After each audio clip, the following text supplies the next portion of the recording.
स्वागत है बच्चों आपका मेरे इस यूट्यूब चैनल पर।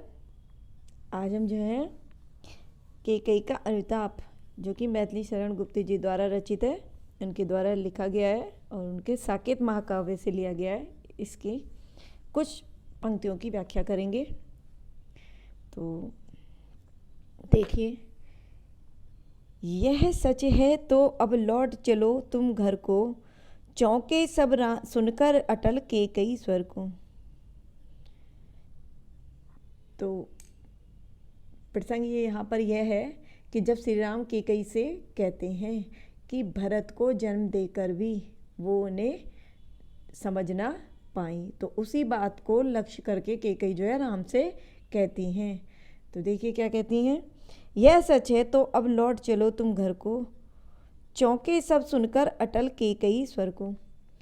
तो केकई कहती हैं कि हे राम, अभी जो कुछ तुमने कहा, यदि वह सच है, क्या सच है कि मैं माँ होते हुए भी भरत को समझ ना पाई।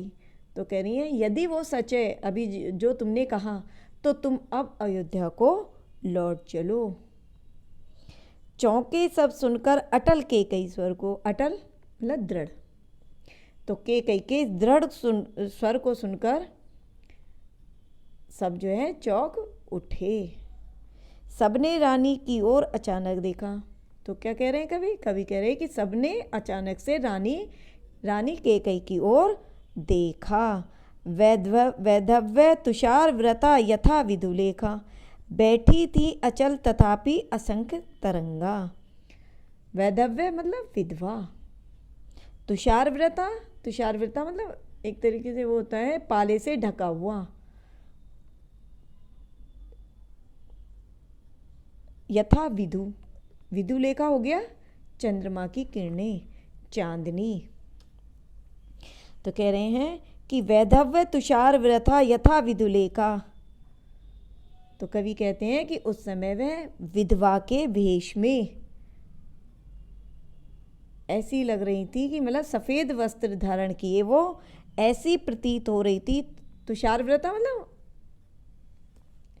पाले से ढका हुआ, जैसे कोहरा होता है सारे में रहता है। तो वो कह रहे हैं कि उस समय वह विधवा के वेश में सफ़ेद वस्त्र धारण किए ऐसी प्रतीत हो रही थी मानो कोहरे से ढकी हुई कोई चांदनी हो।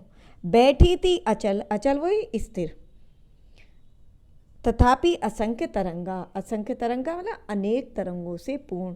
तो कह रहे हैं यद्यपि केकई उस समय निश्चल और स्थिर बैठी हुई थी, ये कह रहे हैं तथापि उनके हृदय में जो है क्या हो रहा था, अनेक तरंगों से पूर्ण लहरें उठ रही थी। वह सिंगी अब थी आहा गोमुखी गंगा। वह सिंगी मतलब गोमुखी गंगा होंगे, गाय के मुख से गोमुखी गंगा, गाय के मुख से प्रकट हो रही गंगा। लेकिन यहाँ पर इसका क्या अर्थ है, यहाँ पर इसका यह अर्थ है कि मतलब शीतल और निर्मल वाणी बोलने वाली। तो कवि कहते हैं कि वह सिंगी अब थी आहा गोमुखी गंगा, मतलब वह सिंगी कि सिंगी जैसा रूप धारण करने वाली केकई अब गंगा के समान शांत, शीतल और पवित्र हो उठी थी। हाँ जनकर भी मैंने न भरत को जाना। तो केकई राम से कहती हैं कि यदि यह सत्य है कि भरत को जन्म देकर भी मैं उसे न पहचान सकी। आगे कहती हैं कि सब सुन लें तुमने स्वयं अभी यह माना। तो वह आगे कहती है कि सभी व्यक्ति मेरी इस बात को सुन लें। क्या सुन लें? कि राम ने अभी इसी बात को स्वीकार किया है। यह सच है तो फिर लौट चलो घर भैया। तो वह आगे कहती है कि यदि यह सत्य है कि भरत को जन्म देकर भी मैं उसे न जान पाई, मैं उसे न समझ पाई, और तुम्हें वन भेजने में उसका कोई हाथ नहीं था। तो कह रहे हैं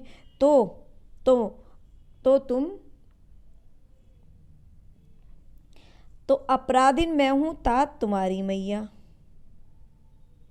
तो वो क्या कह रही हैं, तो वो कह रही हैं कि यदि मतलब ये बात सत्य है कि भरत को जन्म देकर भी मैं उसे न समझ पाई और तुम्हें वन भेजने में उसका कोई हाथ नहीं था, तो वो कह रही है तो मेरे अपराधों की सजा तुम भरत को क्यों देते हो। तुम्हें वन भेजने की अपराधिन कौन है, अपराधिन मैं हूँ, तुम्हें वन को मैंने भेजा, तो तुम्हें वन भेजने की अपराधिन तो तुम्हारी यह माता है।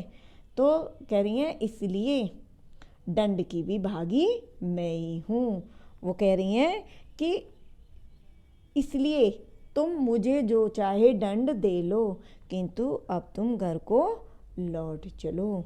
तो काव्य का सौंदर्य इसका, भाषा वही साहित्यिक खड़ी बोली है, रस करुण रस, अलंकार उपमा रूपक और शब्द शक्ति, यहाँ पर अभिधा और लक्षणा दोनों हैं।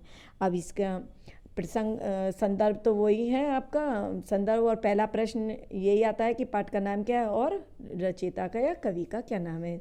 तो संदर्भ आपको पता ही है, प्रस्तुत पद्यांश हमारी पाठ्य पुस्तक के काव्य खंड के कैकेयी का अनुताप शीर्षक से लिया गया है और इसके कवि या रचयिता मैथिली शरण गुप्त जी हैं। और दूसरा प्रश्न जो है इसकी व्याख्या आती है। अगला प्रश्न देखिए इसका, अगला प्रश्न है इसका कि राम की उस रात्रिकालीन सभा में सभी क्या सुनकर चौंक पड़े। तो राम की उस रात्रिकालीन सभा में सभी क्या सुनकर चौंक पड़े।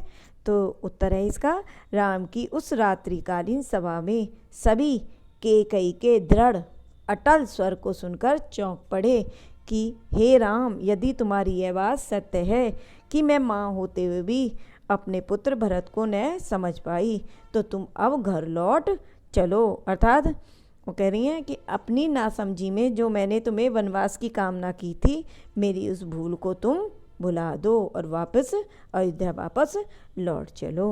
तो अगला प्रश्न देखिए, एक विधवा के वेश में कैकेयी उस समय कैसी प्रतीत हो रही थी।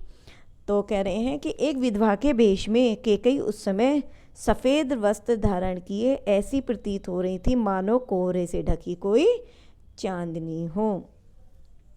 अगला प्रश्न देखिए, सिंगनी जैसा रूप धारण करने वाली कैकेयी अब इस समय किस रूप में दिखाई दे रही थी। तो सिंगनी जैसा रूप धारण करने वाली कैकेयी इस समय गोमुखी गंगा के समान शांत, शीतल और पवित्र रूप में दिखाई दे रही थी। तो बच्चों, अगर मेरी वीडियो अच्छी लगी, पसंद आई, तो इसे लाइक करिए, शेयर करिए, सब्सक्राइब करिए और कमेंट्स भी करते रहिए।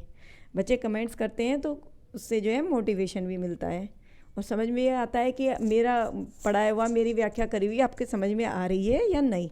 तो करते रहिए। धन्यवाद।